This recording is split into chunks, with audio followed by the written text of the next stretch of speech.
La persona que compró la franquicia también estaba pagando por la compra del terreno de la franquicia de la organización de Ray Kroc. Hoy en día, McDonald's es el propietario de bienes raíces más grande del mundo y tiene más propiedades incluso que la Iglesia Católica. Actualmente McDonald's posee terrenos en algunas de las esquinas más valiosas de las calles de los Estados Unidos, así como en otras partes del mundo. Keith dijo que esa fue una de las lecciones más importantes de su vida. Actualmente Keith es dueño de servicios de lavado de automóviles, pero su negocio son los bienes raíces donde se encuentran esos servicios de lavado de autos.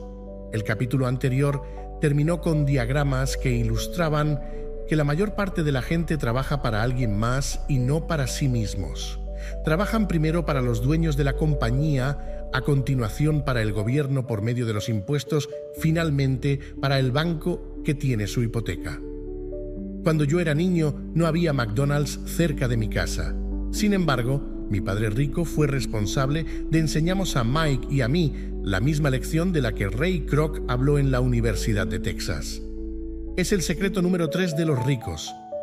El secreto es: atiende tu propio negocio. Los problemas financieros son frecuentemente el resultado directo de que la gente trabaja toda su vida para alguien más. Muchas personas no tendrán nada al terminar su vida laboral. Nuevamente, una ilustración vale 1000 palabras. A continuación muestro el diagrama de la declaración de ingreso y la hoja de balance que describe mejor el consejo de Ray Kroc. Nuestro actual sistema educativo se enfoca en preparar a los jóvenes de hoy para que obtengan buenos trabajos al desarrollar sus habilidades académicas. Sus vidas girarán en torno a sus salarios, o como describí anteriormente, a la columna de ingresos. Y tras desarrollar las habilidades académicas, avanzarán a grados más altos de la educación para ampliar sus capacidades profesionales. Ellos estudian para convertirse en ingenieros, científicos, cocineros, oficiales de policía, artistas, escritores, etc. Esas habilidades profesionales les permitirán ingresar a la fuerza laboral y trabajar para ganar dinero. Existe una gran diferencia entre su profesión y su negocio. A menudo le pregunto a la gente: ¿cuál es su negocio? Y ellos me responden: soy un banquero. A continuación les pregunto si son dueños de un banco, y ellos responden generalmente: no, trabajo allí. En ese caso, ellos han confundido su profesión y su negocio. Su profesión puede ser la de banquero, pero aún no son dueños de su negocio. Ray Kroc fue claro en marcar la diferencia entre su profesión y su negocio. Su profesión era siempre la misma. Él era un gran vendedor. En alguna época vendía licuadoras para malteadas y poco después estaba vendiendo franquicias de restaurantes de hamburguesas, pero mientras su profesión consistía en vender franquicias de restaurantes de hamburguesas, su negocio consistía en la acumulación de bienes inmobiliarios que producían ingresos. Un problema con la escuela es que a menudo se convierte usted en lo que estudia. Si usted estudia, digamos, cocina, usted se convierte en un cocinero. Si usted estudia leyes, se convierte en un abogado, y si estudia mecánica automotriz, se convierte en mecánico. El error al convertirse en lo que uno estudia es que muchas personas olvidan atender sus propios negocios. Pasan sus vidas atendiendo el negocio de alguien más y haciendo que esa persona se vuelva rica. Para lograr la seguridad financiera, una persona necesita atender su propio negocio. Su negocio gira en torno a su columna de activos y no a su columna de ingresos. Como lo señalé anteriormente, la regla número 1 es conocer la diferencia entre activos y pasivos y adquirir activos. El rico se enfoca en su columna de activos mientras todos los demás se enfocan en sus columnas de ingresos. Esa es la razón por la que escuchamos frecuentemente: necesito un aumento si solo obtuviera un ascenso. Voy a regresar a la escuela para obtener más capacitación de manera que pueda obtener un mejor trabajo. Voy a trabajar tiempo extra. Quizá pueda obtener un segundo empleo. Voy a renunciar en 2 semanas y a encontrar un trabajo que pague más. En algunos círculos, esas son ideas sensatas. Sin embargo, si escucha usted a Ray Kroc, usted no está atendiendo su propio negocio. Todas esas ideas aún se enfocan en la columna de ingresos y solo ayudarán a que una persona obtenga mayor seguridad financiera si el dinero adicional es utilizado para adquirir activos que generen ingresos. La principal razón por la que la mayoría de los pobres y la clase media son conservadores desde el punto de vista fiscal, lo que quiere decir no puedo asumir riesgos, es que no tienen una base financiera. Tienen que aferrarse a sus empleos. Tienen que jugar a lo seguro. Cuando la reducción de operaciones de las empresas se puso de moda, millones de trabajadores descubrieron que su llamado activo más importante, sus casas, estaban comiéndoselos vivos. Sus activos, la casa, seguían teniendo un costo cada mes. Sus automóviles, otro activo, también se los estaban comiendo vivos. Los palos de golf en la cochera que costaron $1,000 ya no valían $1,000. Sin la seguridad en el empleo, no tenían nada en qué respaldarse. Lo que pensaban que eran activos no podían ayudarles a sobrevivir en una época de crisis financiera. Estoy seguro de que muchos de nosotros hemos llenado una solicitud de crédito en el banco para comprar una casa o un automóvil. Siempre es interesante observar la sección Valor Neto. Es interesante debido a lo que las prácticas bancarias y contables aceptadas permiten que una persona cuente como activos. Un día, para obtener mi préstamo, mi posición financiera no se veía muy bien, de manera que agregué mis palos de golf, mi colección de arte, mis libros, mi estéreo, mi televisión, mis trajes Armani, mis relojes de pulsera, mis zapatos y otros efectos personales para inflar la cifra en la columna de activos. Sin embargo, me negaron el préstamo debido a que tenía demasiado invertido en bienes raíces. Al comité de préstamos no le gustó que yo hubiera hecho tanto dinero con departamentos. Querían saber por qué yo no tenía un trabajo normal, con un salario. No cuestionaban los trajes, Armani, los palos de golf o la colección de arte. La vida es a veces dura cuando uno no se amolda al perfil estándar. Me da risa cada vez que escucho que alguien me dice que su valor neto es de $1,000,000 o $100,000 o lo que sea. Una de las razones principales por las que el valor neto no es preciso es simplemente porque al momento en que usted comienza a vender sus activos, debe pagar impuestos sobre las ganancias. De manera que muchas personas se colocan a sí mismas en grandes dificultades financieras cuando tienen ingresos bajos. Para obtener efectivo, venden sus activos. En primer lugar, sus activos personales pueden ser vendidos generalmente por solo una fracción del valor que aparece en la lista de su hoja de balance personal. O si existe una ganancia por la venta de sus activos, deben pagar impuestos sobre esas ganancias. Nuevamente, el gobierno toma su parte de la ganancia, por lo que reduce el monto disponible para ayudarles a salir de sus deudas. Esa es la razón por la que digo que el valor neto carece de valor más frecuentemente de lo que se piensa. Comience por atender su propio negocio. Conserve su empleo, pero comience a adquirir activos verdaderos, no pasivos ni efectos personales que no tienen valor real una vez que están en casa. Un automóvil nuevo pierde casi el 25% del precio que usted paga por él al momento de sacarlo del lote. No es verdaderamente un activo incluso, si el banquero le permite considerarlo como tal. Mi nuevo palo de golf de titanio de $400 valía solo $150 cuando lo utilicé por primera vez. En el caso de los adultos, mantenga bajos sus gastos, reduzca sus pasivos y construya diligentemente una base de activos sólidos. En el caso de los jóvenes que no han dejado el hogar paterno, es importante que los padres les enseñen la diferencia entre un activo y un pasivo. Haga usted que comiencen a construir una columna de activos sólida antes de que se marchen de casa, se casen, compren una casa, tengan hijos y queden atrapados en una posición financiera riesgosa, se aferren a un empleo y compren todo a crédito. Yo veo muchas parejas jóvenes que se casaron y quedaron atrapadas en un estilo de vida que no les permite salir de deuda durante la mayoría de sus años de trabajo. Para la mayoría de la gente, justo al momento en que los hijos se marchan de casa, los padres se dan cuenta de que no se han preparado adecuadamente para el retiro y comienzan a batallar para ahorrar dinero. Entonces, sus propios padres se enferman y ellos se encuentran con nuevas responsabilidades. Entonces, ¿qué clase de activos sugiero que usted o sus hijos adquieran? En mi mundo, los verdaderos activos caen en diferentes categorías. 1. Negocios que no requieren de mi presencia. Soy el dueño, pero son manejados o dirigidos por otras personas. Si tengo que trabajar allí, deja de ser negocio y se convierte en empleo. 2. Acciones de empresas. 3.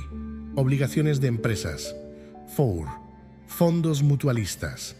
5. Bienes raíces que generan ingreso. 6. Pagarés. 7.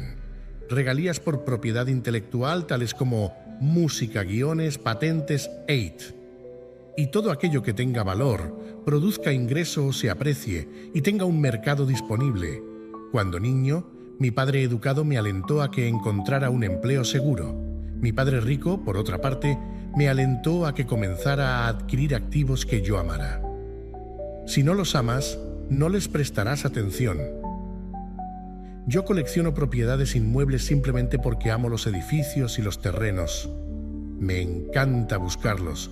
Podría pasarme todo el día mirándolos. Cuando se presentan los problemas, esos problemas no son lo suficientemente malos como para cambiar mi amor por los bienes raíces. Las personas que aborrecen los bienes raíces no deben adquirirlos. Me gustan las acciones de compañías pequeñas, especialmente las que empiezan. La razón es que soy un empresario, no un corporativo. En mis primeros años trabajé en organizaciones grandes, como la Standard Oil de California, el Cuerpo de Marinos de los Estados Unidos y Xerox Corp. Disfruté el tiempo que pasé en esas organizaciones y tengo buenos recuerdos, pero sé muy bien que no soy un hombre que trabaje en una compañía. Me gusta comenzar las compañías, no dirigirlas. Por eso mis compras de acciones son de compañías pequeñas y en ocasiones incluso fundo una compañía y vendo sus acciones al público. Se hacen grandes fortunas en la emisión de nuevas acciones y me gusta ese juego. Muchas personas tienen miedo de las compañías pequeñas y las llaman riesgosas. Lo son. Pero el riesgo disminuye si usted ama lo que es la inversión, si la comprende y conoce el juego. Con las pequeñas compañías, mi estrategia consiste en vender las acciones en un año.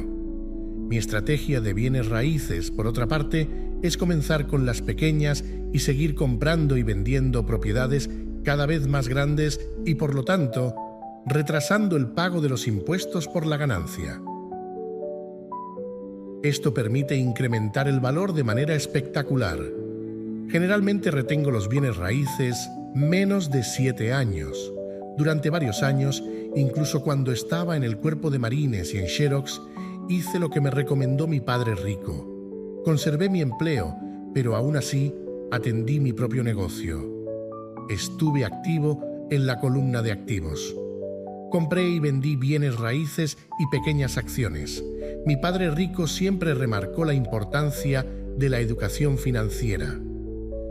Mientras mejor comprendía la contabilidad y la administración del efectivo, mejor pude analizar las inversiones y eventualmente comencé a construir mi propia compañía.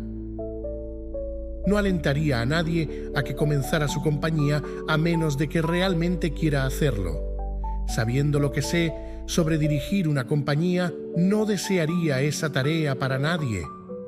Existen ocasiones en que las personas no pueden encontrar un empleo y en que fundar una compañía es una solución para ellos. Las posibilidades de éxito son reducidas. 9 de cada 10 compañías fracasa en los primeros 5 años. De las que sobreviven los primeros 5 años, 9 de cada 10 también fracasarán más adelante.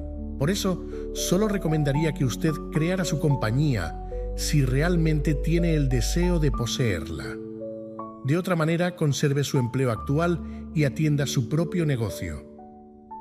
Cuando digo que usted debe atender su propio negocio, me refiero solo a que usted debe construir y mantener sólida su columna de activos.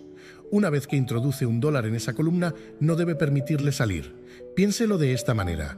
Una vez que $1 ingresa a su columna de activos, se convierte en su empleado. Lo mejor acerca del dinero es que trabaja 24 horas al día y que puede trabajar durante varias generaciones. Conserve su empleo, sea un empleado que trabaje duro, pero siga construyendo su columna de activos. Conforme crezca su flujo de efectivo, usted puede darse algunos lujos.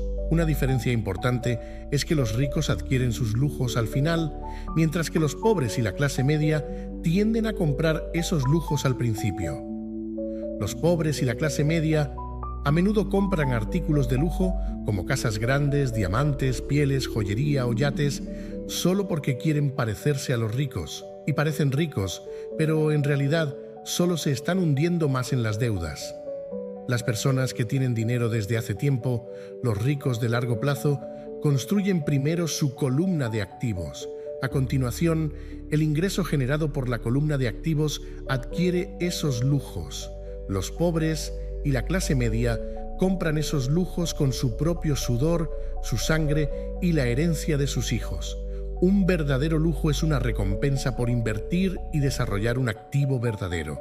Por ejemplo, cuando mi esposa y yo teníamos dinero extra de nuestros edificios de apartamentos, ella adquirió su Mercedes.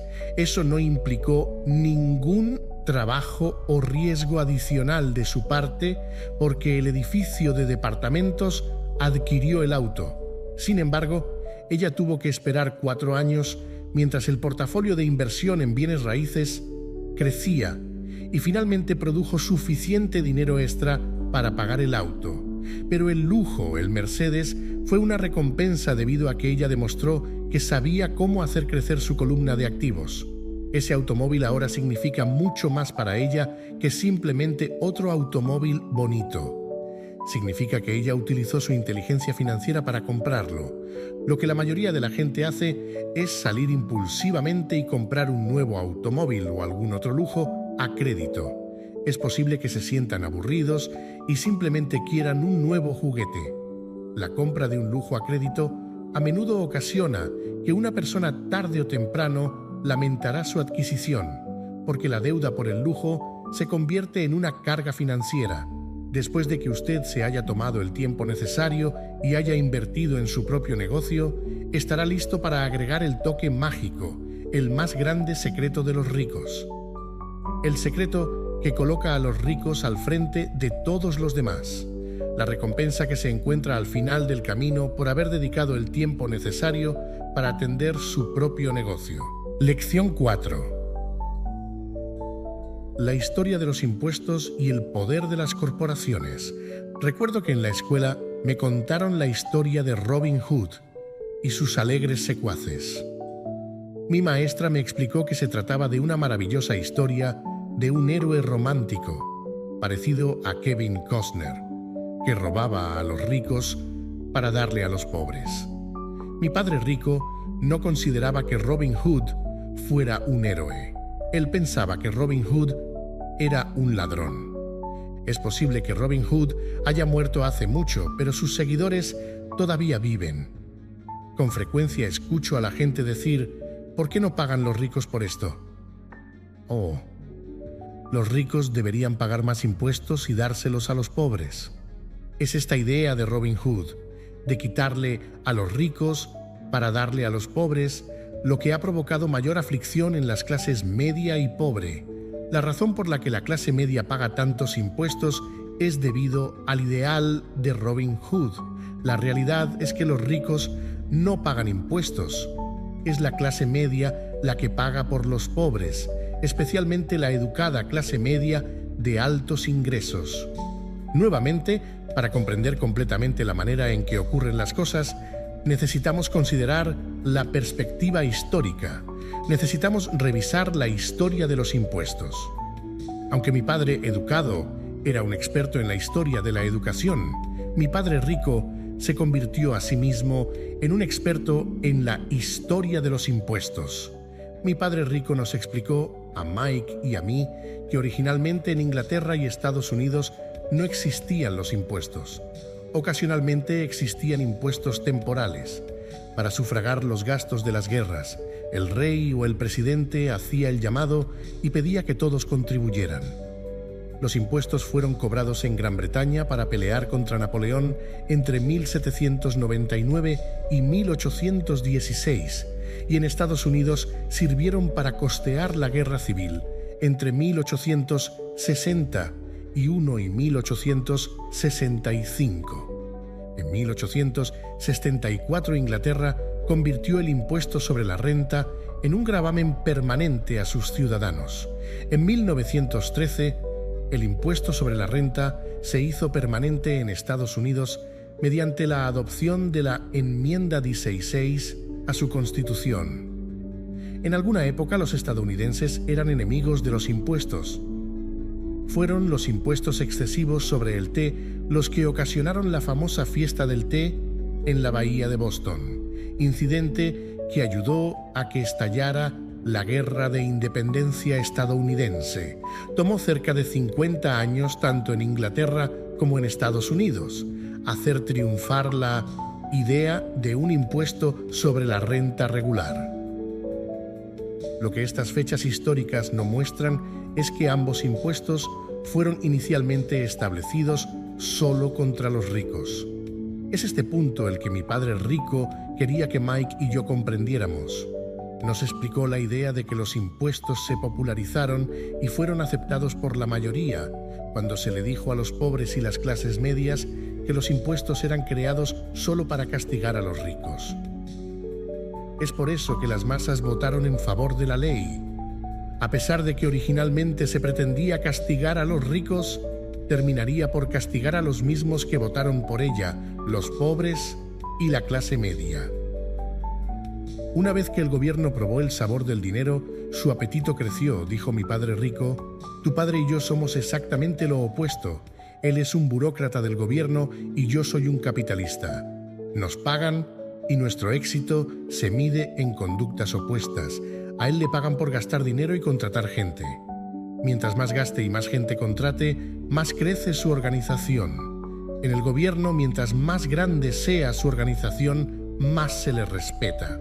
Por otra parte, en mi organización, mientras menos personas contrate y menos dinero gaste, yo seré más respetado por mis inversionistas. Es por eso que no me gusta la gente del gobierno. Tienen objetivos diferentes a los de la mayoría de las personas de negocios. Conforme crece el gobierno, se necesitan más y más dólares para mantenerlo. Mi padre educado creía sinceramente que el gobierno debía ayudar a la gente. Amaba a John F. Kennedy y especialmente la idea de las fuerzas de paz. Amaba la idea tanto que él mismo y mi madre trabajaron para las fuerzas de paz, entrenando a voluntarios que irían a Malasia, Tailandia y Filipinas. También se esforzó por lograr recursos adicionales e incrementos a su presupuesto para que pudiera contratar a más personas, tanto en su empleo con el Departamento de Educación como en las fuerzas de paz. Ese era su trabajo. Desde la época en que tenía 10 años de edad, yo escuché a mi padre rico decir que los trabajadores del gobierno eran una banda de ladrones perezosos y de mi padre pobre escuché que los ricos eran ladrones codiciosos a quienes debía obligarse a pagar más impuestos. Ambas partes tenían argumentos válidos. Era difícil ir a trabajar para uno de los más grandes capitalistas de la ciudad y regresar a casa para ver a mi padre, que era un prominente líder gubernamental. No era fácil saber a quién creer. Sin embargo, cuando estudia usted la historia de los impuestos, surge una perspectiva interesante. Como dije antes, la aprobación de los impuestos fue solo posible porque las masas creían en la teoría económica de Robin Hood, que consistía en quitarle a los ricos para darle a todos los demás. El problema es que el apetito del gobierno por el dinero era tan grande que los impuestos tuvieron que ampliarse a la clase media y desde allí continuaron bajando. Los ricos, por otra parte, vieron una oportunidad. Ellos no tenían que jugar bajo el mismo sistema de reglas. Como afirmé antes, los ricos ya sabían acerca de las corporaciones que se hicieron populares en la época de los barcos de vela. Los ricos crearon la corporación como un vehículo para limitar el riesgo a los activos de cada viaje. Los ricos ponían el dinero en la corporación para financiar el viaje. La corporación contrataría entonces a la tripulación para partir al Nuevo Mundo en busca de tesoros. Si el barco se perdía, la tripulación perdía la vida, pero la pérdida de los ricos era limitada solo al dinero invertido en ese viaje en particular. El diagrama que sigue muestra cómo la estructura corporativa se mantiene fuera de su declaración de ingresos y su hoja de balance. Es el conocimiento del poder de la estructura legal de la corporación lo que realmente le da al rico una gran ventaja sobre el pobre y la clase media. Al tener dos padres que me enseñaban, uno socialista y otro capitalista, pronto comencé a darme cuenta de que la filosofía del capitalista tenía más sentido financiero para mí. Me pareció que los socialistas se castigaban a sí mismos en última instancia, debido a su carencia de educación financiera. No importa lo que invente la multitud que pide que se les quite a los ricos, estos siempre encuentran una manera astuta de vencerlos. Esa es la manera en que los impuestos fueron eventualmente grabados a la clase media. Los ricos fueron más astutos que los intelectuales, tan solo debido a que comprendían el poder del dinero, una materia que no se enseña en las escuelas. ¿Cómo hicieron los ricos para ser más astutos que los intelectuales? Una vez que el impuesto para quitarle a los ricos fue aprobado, el dinero comenzó a fluir a las arcas del gobierno. Inicialmente la gente estaba feliz. El dinero fue entregado a los trabajadores del gobierno y a los ricos. A los trabajadores del gobierno en forma de empleos y pensiones. A los ricos por medio de los contratos gubernamentales que recibían sus fábricas. El gobierno se convirtió en una inmensa fuente de dinero, pero el problema fue el manejo fiscal de ese dinero. En realidad, no hay circulación. En otras palabras, la política del gobierno, si usted es un burócrata gubernamental, consistía en tener un exceso de dinero. Si fracasaba en gastar los recursos asignados, usted se arriesgaba a perderlos en el siguiente presupuesto. No se le reconocería como eficiente. Los hombres de negocios, por otra parte, eran recompensados por tener dinero en exceso y eran reconocidos por su eficiencia. Conforme ese ciclo de gasto gubernamental en crecimiento continuó, la demanda de dinero se incrementó y la idea de cobrar impuestos a los ricos comenzó a ajustarse para incluir a los niveles de ingreso menores hasta llegar a los mismos que votaron en favor en las clases media y pobre. Los verdaderos capitalistas utilizaron su conocimiento financiero para simplemente encontrar una manera de escapar. Se dirigieron nuevamente a la protección de la corporación. Una corporación protege a los ricos. Sin embargo, lo que muchas personas que nunca han formado una corporación no saben es que una corporación no es realmente una cosa. Una corporación es solo una carpeta de archivo con algunos documentos legales, que se encuentra en la oficina de un abogado registrado con la agencia del gobierno estatal. No se trata de un gran edificio que lleve el nombre de la corporación. No es una fábrica con muchos trabajadores. Una corporación es solo un documento legal que crea un cuerpo legal sin alma. La riqueza de los ricos queda nuevamente protegida. Una vez más, el uso de las corporaciones se volvió popular cuando las leyes de impuestos sobre la renta permanente fueron aprobadas, debido a que la tasa de impuestos sobre la renta de la corporación era menor a la tasa de impuestos sobre la renta del individuo. Además, como describí anteriormente, ciertos gastos podían ser pagados con dólares antes de pagar impuestos al interior de la corporación. Esta guerra entre los que tienen y los que no tienen ha venido desarrollándose por cientos de años. Se trata de los ricos contra la multitud que pide que le quiten a los ricos. La batalla se libra donde quiera y cuando quiera que se hacen leyes. La batalla continuará para siempre. El problema es que las personas que pierden son las que no están informadas, los que se levantan todos los días y acuden diligentemente a su trabajo y pagan impuestos. Si ellos comprendieran la manera en que los ricos juegan el juego, podrían jugar también. Entonces estarían en camino de lograr su propia independencia financiera. Esa es la razón por la que me molesto cuando escucho a un padre que le aconseja a sus hijos que vayan a la escuela para que encuentren un trabajo seguro. Un empleado con un trabajo seguro y que carece de aptitud financiera no tiene manera de escapar. Los estadounidenses promedio de la actualidad trabajan 5 o 6 meses al año para el gobierno antes de que ganen lo suficiente para cubrir sus impuestos. En mi opinión, es demasiado tiempo. Mientras más duro trabajes, más pagarás al gobierno. Es por eso que creo que la idea de que le quiten a los ricos fue contraproducente para la gente que votó por ella. Cada vez que la gente trata de castigar a los ricos, estos no se conforman simplemente, sino que reaccionan. Tienen el dinero, el poder y la voluntad de cambiar las cosas. No se sientan sin más y pagan voluntariamente más impuestos. Buscan maneras para minimizar su carga fiscal. Contratan a abogados y contadores astutos. Convencen a los políticos para que cambien las leyes o creen lagunas legales.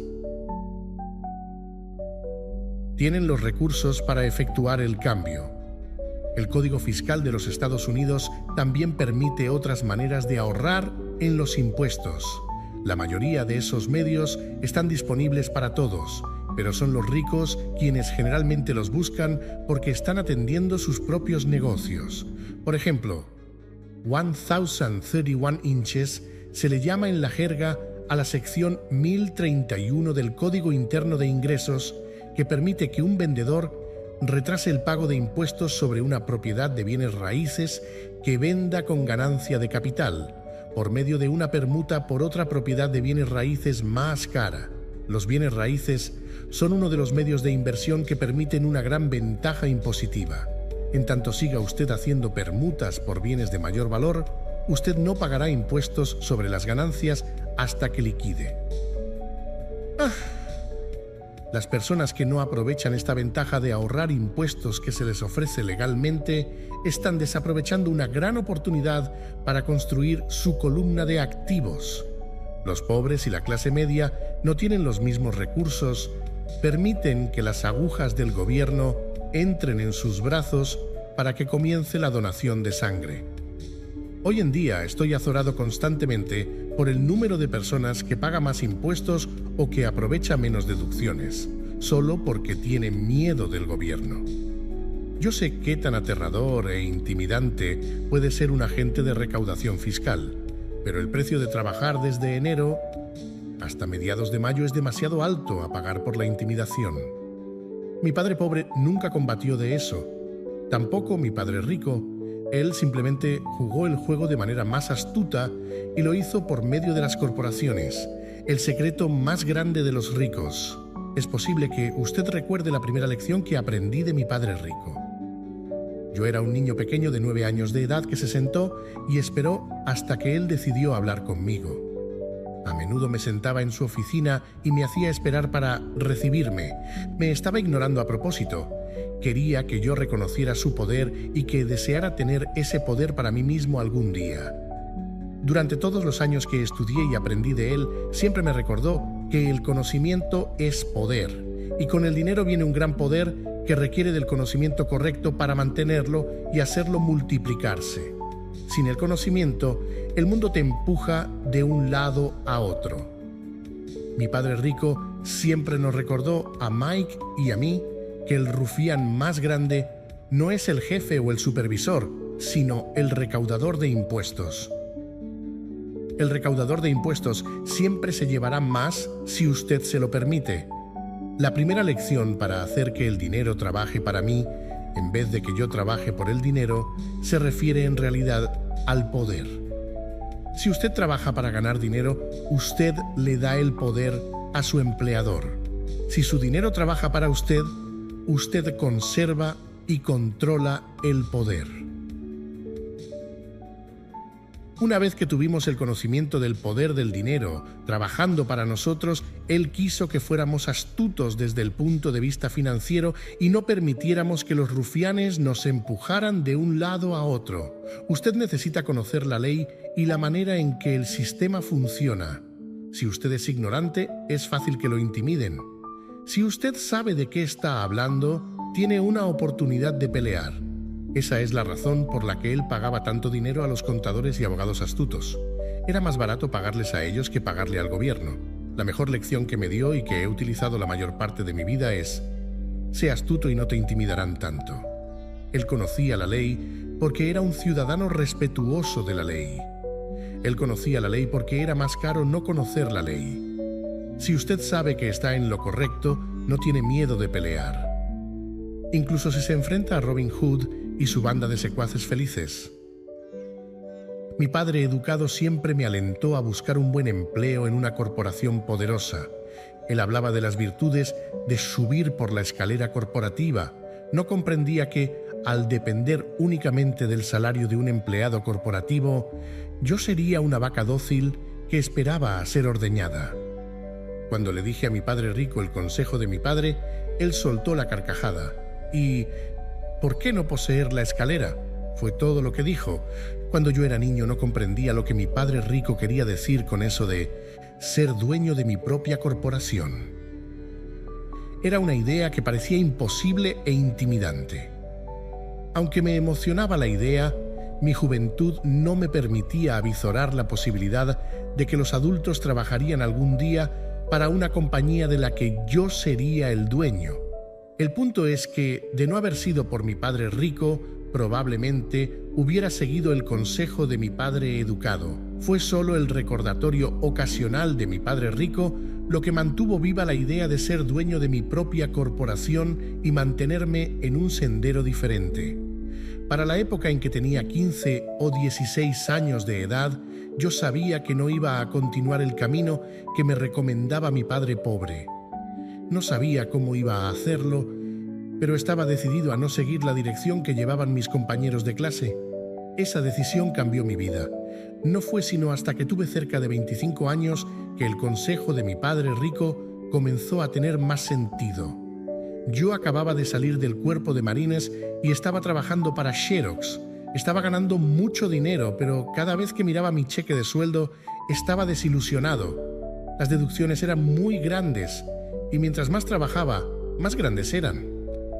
Conforme fui teniendo éxito, mis jefes hablaban de ascensos y aumentos de sueldo. Era halagador, pero podía escuchar a mi padre rico preguntándome al oído: ¿para quién estás trabajando? ¿A quién estás haciendo rico? En 1974, mientras todavía era un empleado de Xerox, formé mi primera corporación y comencé a atender mi propio negocio. Ya contaba con algunos activos en mi columna de activos, pero ahora estaba decidido a enfocarme a hacerlos crecer. Esos cheques de mi sueldo con todas las deducciones hicieron que los años de consejo de mi padre rico cobraran sentido total. Yo podía ver el futuro si seguía el consejo de mi padre educado. Muchos empleadores sienten que aconsejar a sus trabajadores que atiendan sus propios negocios es malo para el negocio. Yo estoy seguro de que puede serlo para algunos individuos, pero en mi caso, enfocarme en mi propio negocio y desarrollar mis activos me hizo ser mejor empleado. Ahora tenía un propósito. Llegaba más temprano y trabajaba diligentemente, amasando tanto dinero como fuera posible con el fin de poder invertir en bienes raíces. Hawái estaba listo para tener un boom y era posible hacer una fortuna. Mientras más me daba cuenta de que estábamos en las primeras etapas de un boom, más máquinas Xerox vendí. Mientras más vendía yo, más dinero ganaba y, desde luego, más deducciones se hacían de mi cheque de pago. Eso era alentador. Yo tenía muchas ganas de salir de la trampa de ser un empleado que trabajaba más duro, no menos. Hacia 1978, yo era de manera consistente uno de los 5 vendedores con mayores ventas y a menudo el número 1. Deseaba desesperadamente salir de la carrera de la rata. En menos de 3 años, yo ganaba más dinero en mi pequeña corporación propia. que era una compañía propietaria de bienes raíces de lo que ganaba en Xerox, y el dinero que ganaba en mi columna de activos, en mi propia corporación, era dinero que trabajaba para mí. No se trataba de que yo mismo tocara puertas para vender fotocopiadoras. El consejo de mi padre rico tenía mucho más sentido. Pronto, el flujo de efectivo de mis propiedades fue tan poderoso que mi compañía me compró mi primer Porsche. Mis compañeros vendedores de Xerox creían que yo estaba gastando mis comisiones. No era así. Estaba invirtiendo mis comisiones en activos. Mi dinero estaba trabajando duro para ganar más dinero. Cada dólar que ingresaba en mi columna de activos era un gran empleado, trabajando duro para hacer más empleados y comprarle a su jefe un nuevo Porsche con dólares no gravados por impuestos. Comencé a trabajar más duro para Xerox. El plan estaba funcionando y mi Porsche era la prueba. Al utilizar las lecciones que aprendí de mi padre rico, fui capaz de salir de la proverbial carrera de la rata que inicia el empleado a edad temprana. Eso fue posible debido al poderoso conocimiento financiero que yo había adquirido por medio de esas lecciones. Sin ese conocimiento financiero, al que yo llamo mi coeficiente intelectual financiero, mi camino a la independencia financiera hubiera sido mucho más difícil. Ahora enseño a otros por medio de seminarios financieros con la esperanza de compartir mi conocimiento con ellos. Siempre que ofrezco una conferencia, les recuerdo a los asistentes que el coeficiente intelectual financiero está compuesto de conocimiento proveniente de 4 amplias áreas de experiencia. 1. Contabilidad. Lo que yo llamo educación financiera. Es una habilidad vital si usted quiere construir un imperio. Mientras más dinero tenga usted bajo su responsabilidad, mayor precisión se requiere o la casa se desplomará. Este es el lado izquierdo del cerebro, o los detalles. La educación financiera es la capacidad para leer y comprender estados financieros. Esta capacidad le permitirá identificar las fortalezas y debilidades de cualquier negocio. 2. Inversión. Lo que yo llamo la ciencia de hacer que el dinero produzca dinero. Esto incluye estrategias y fórmulas. Este es el lado derecho del cerebro o el lado creativo. 3. Comprensión de los mercados, la ciencia de la oferta y la demanda. No es necesario conocer los aspectos técnicos del mercado que son impulsados por las emociones. El muñeco de Tickle Me Elmo, que se vendió en la Navidad de 1996, es un ejemplo de un mercado técnico o impulsado por las emociones. El otro factor del mercado es el fundamental o el sentido económico de la inversión.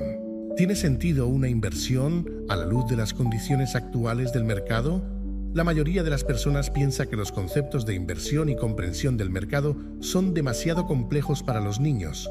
No comprenden que los niños conocen esos temas de manera intuitiva. Para aquellos que no conocen el muñeco de Elmo, se trataba de un personaje de Plaza Sésamo que fue presentado constantemente ante los niños justo antes de Navidad. La mayoría de los niños quería uno y lo puso a la cabeza en la lista de compras de Navidad. Muchos padres se preguntaban si la compañía fabricante había mantenido el producto fuera del mercado intencionalmente, mientras seguía anunciándolo para Navidad. Se desató el pánico debido a la alta demanda y la falta de oferta. Como no había muñecos que comprar en las tiendas, los especuladores vieron una oportunidad para hacer una pequeña fortuna a costa de los padres desesperados. Los padres desafortunados que no encontraron un muñeco se vieron obligados a comprar otro juguete para Navidad.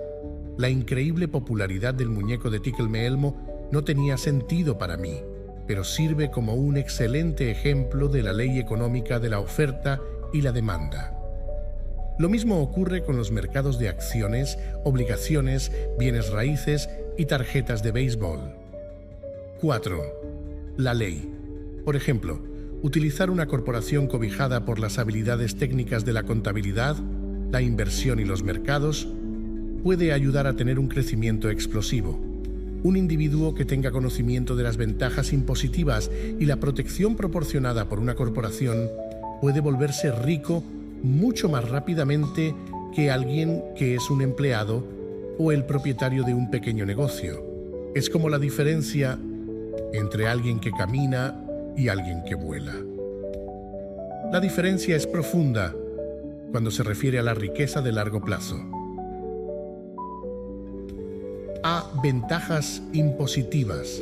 Una corporación puede hacer muchas cosas que un individuo no puede, como pagar por los gastos antes de pagar los impuestos. Esa es un área completa de conocimiento que es muy emocionante, pero que no es necesario conocer a menos que usted tenga activos considerables o un negocio.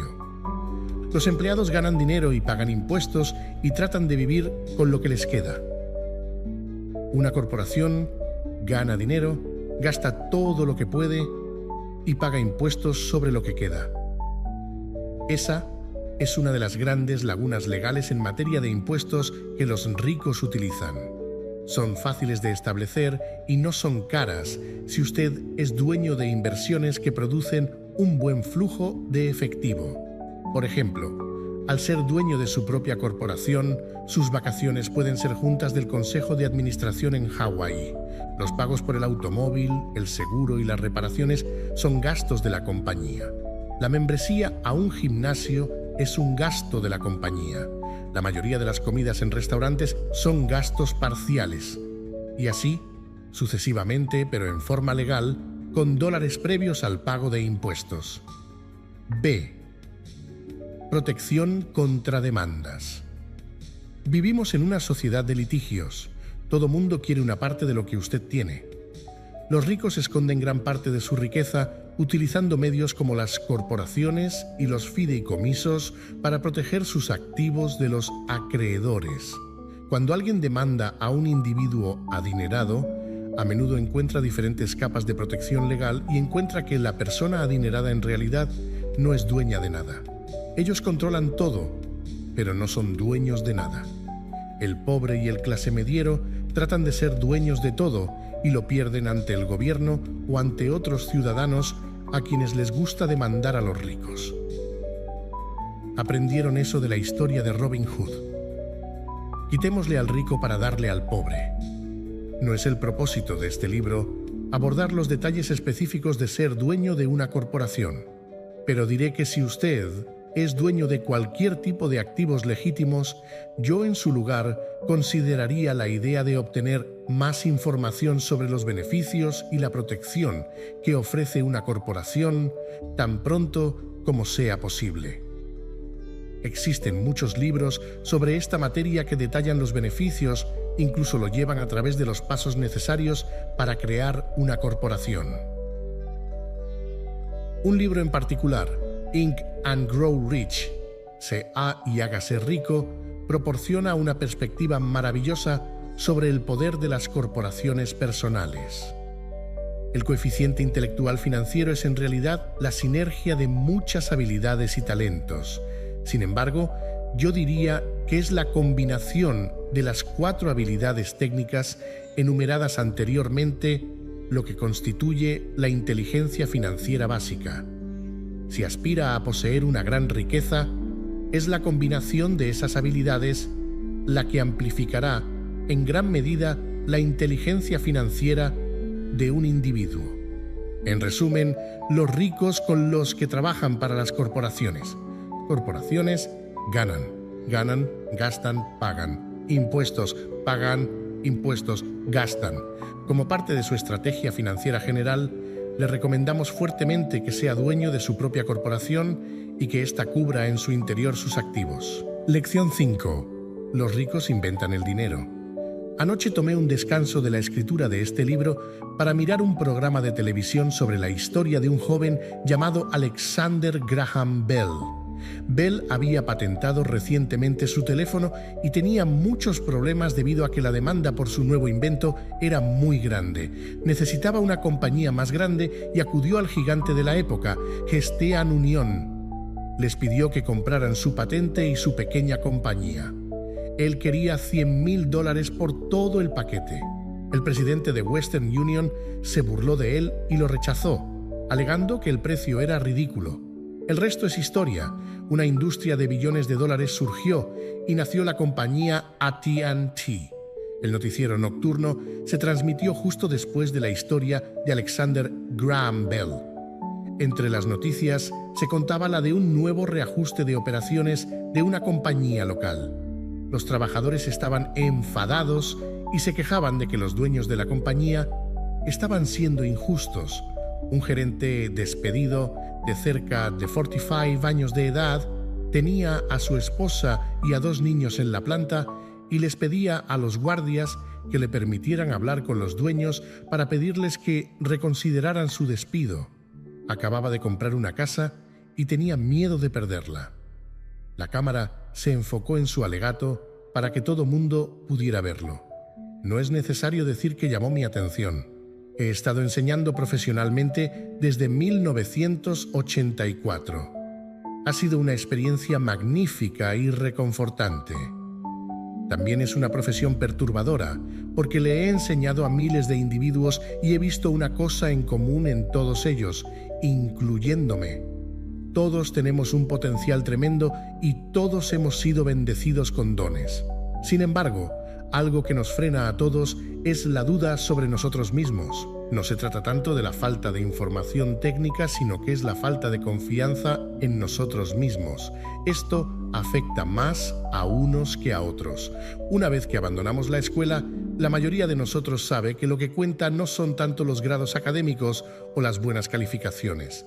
En el mundo real, ajeno al ámbito académico, se requiere algo más que solo buenas calificaciones. He escuchado que se requiere estómago, ser cara dura, cojones, audacia, bravura, astucia, osadía, tenacidad y brillantez.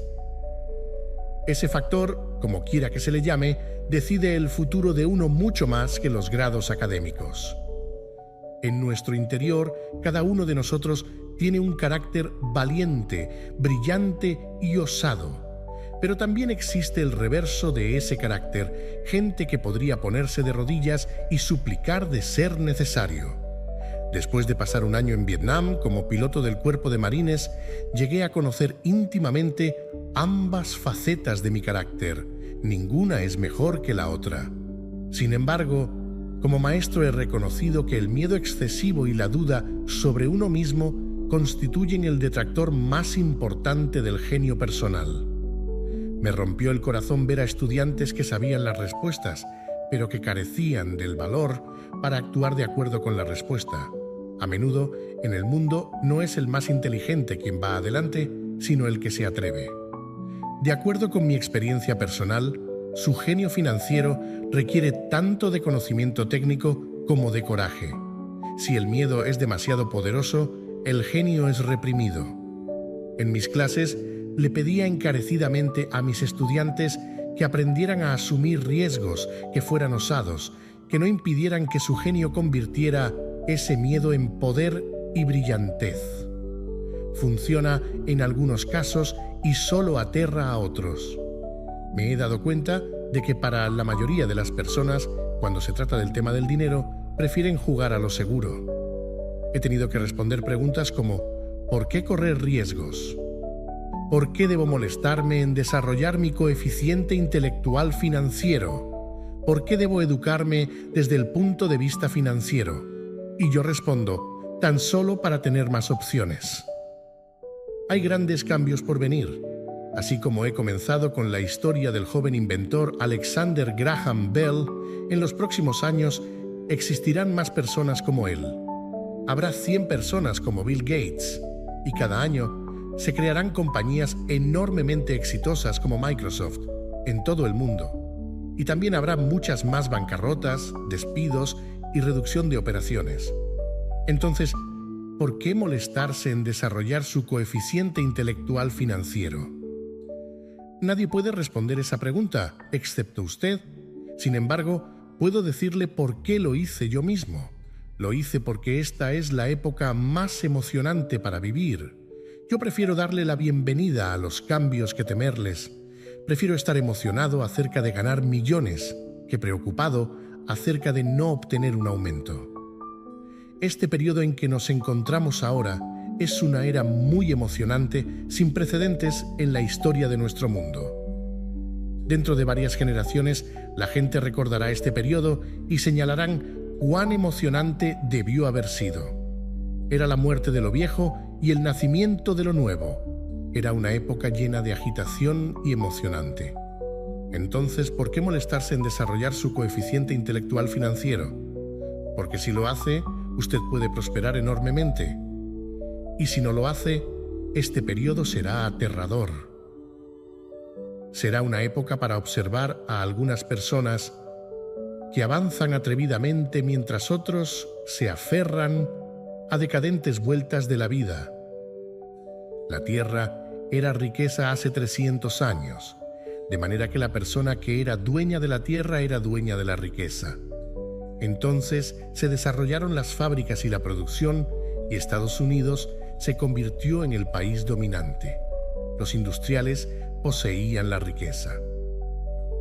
Hoy en día es la información, y la persona que tiene la información más oportuna posee la riqueza.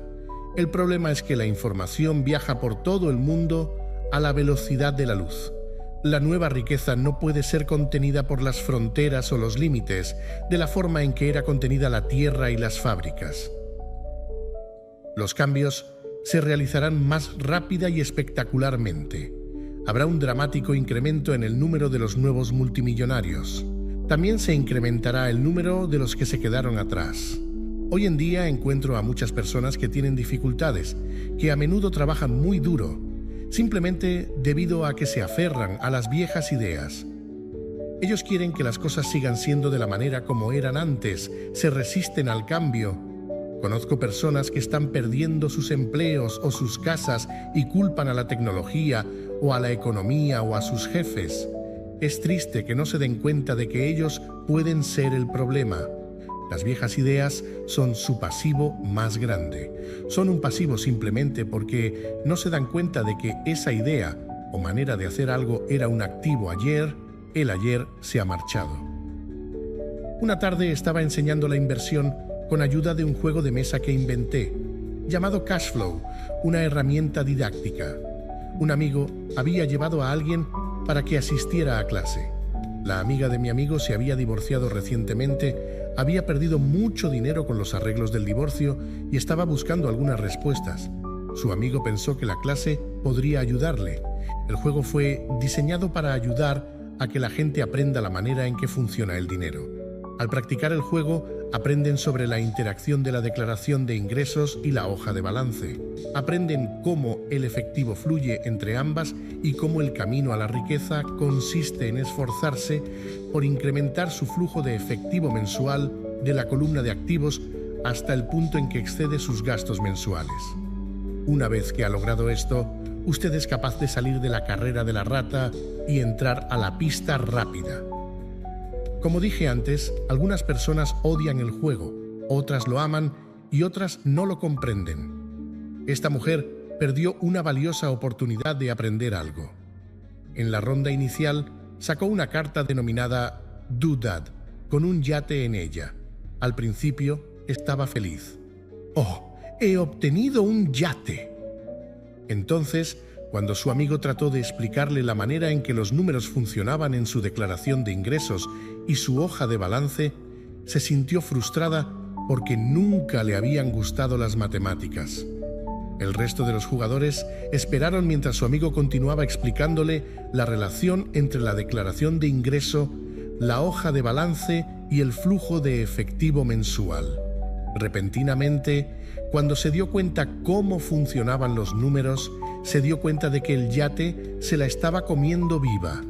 Más adelante en el juego, ella sufrió una reducción de operaciones y tuvo un hijo.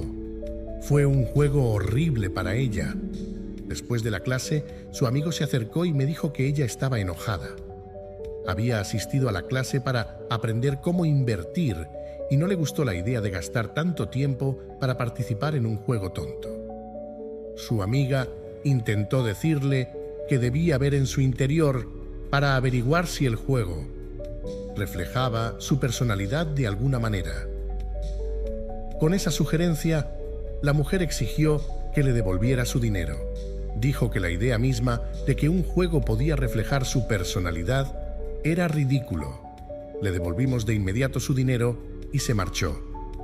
Desde 1984 he ganado millones simplemente al hacer lo que el sistema escolar no hace. En la escuela, la mayoría de los maestros disertan. Yo aborrecía las disertaciones cuando era estudiante. Pronto me aburría y mi mente divagaba. En 1984 comencé a enseñar con ayuda de juegos y simulaciones. Siempre alentaba a los estudiantes adultos a que consideraran si los juegos reflejaban lo que ellos sabían y lo que necesitaban aprender. Más importante aún, un juego influye en el comportamiento de uno. Es un sistema de retroalimentación instantáneo. En vez de que el maestro le dé una lección, el juego lo retroalimenta con una lección personalizada, hecha a su medida. El amigo de la mujer que se marchó llamó más tarde para decirme qué había pasado. Me dijo que su amiga estaba bien y se había calmado. En el periodo de enfriamiento, ella pudo ver una ligera relación entre el juego y su vida. Aunque ella y su esposo no poseían un yate, habían poseído todo lo demás que uno pueda imaginar. Ella estaba enojada después del divorcio, porque él se había marchado con una mujer más joven y porque después de 20 años de matrimonio habían acumulado muy pocos activos. No había prácticamente nada que dividir. Sus 20 años de vida matrimonial habían sido increíblemente divertidos, pero todo lo que habían acumulado era una tonelada de cartas doodads. Ella se dio cuenta de que su ira al trabajar con los números, la declaración de ingresos y la hoja de balance tenía su origen en su vergüenza por no comprenderlos. Ella había creído que las finanzas eran una tarea masculina. Ella se encargaba de atender la casa y de cuidar de sus invitados, y él manejaba las finanzas. Ella tenía ahora la certeza de que en los últimos 5 años de su matrimonio, él había escondido dinero. Estaba molesta consigo misma por no haber estado al tanto de dónde iba el dinero, así como de no saber acerca de la otra mujer. Al igual que en un juego de mesa, el mundo nos proporciona siempre retroalimentación instantánea. Aprenderíamos mucho si prestáramos atención. Un día, no hace mucho tiempo, me quejé con mi esposa de que la tintorería debía haber encogido mis pantalones. Mi esposa sonrió gentilmente y me dio un golpecito en el estómago para informarme que los pantalones no habían encogido, sino que algo más se había expandido. ¡Yo! El juego de cash flow fue diseñado para proporcionar retroalimentación personal a cada jugador. Su propósito es brindarle opciones. Si saca la tarjeta del yate y eso le pone en deuda, la pregunta es, ahora, ¿qué puede usted hacer? ¿Cuántas opciones financieras diferentes puede usted mencionar? Ese es el propósito del juego, enseñar a los jugadores a pensar y crear nuevas y variadas opciones financieras.